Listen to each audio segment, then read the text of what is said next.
And this is fun and not so fun, because the fact is that there is this thing called the First Amendment, and anybody can talk about anything they want.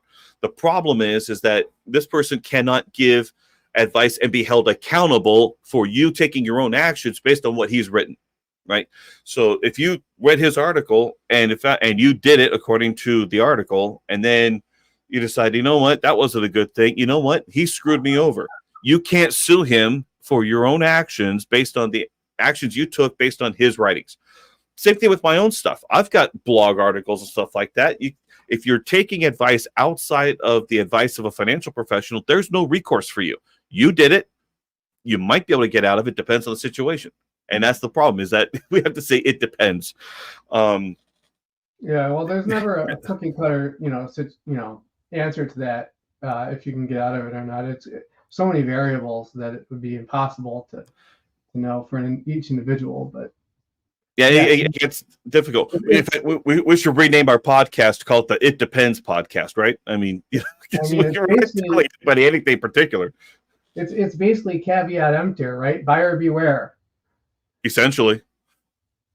Yeah. It's So it's good to that there's these articles out there, but don't expect to be able to sue anybody if an individual or consumer takes advice outside of professionals' guidance. So just nuts. Now, you think you should?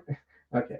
Medicaid changes coming next year will impact thousands of seniors with higher out-of-pocket costs, higher prescription drug deductibles, and fewer supplemental benefits.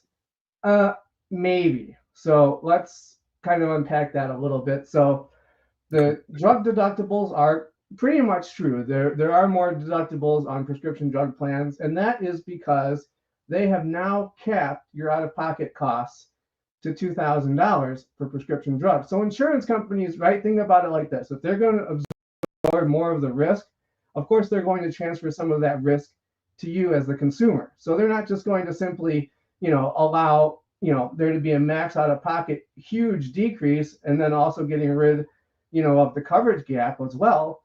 So they're not going to just absorb all this cost without transferring some of the cost back to the consumer. So this is true whether you have a Medicare Advantage plan or a Medicare supplement plan with a separate prescription drug plan.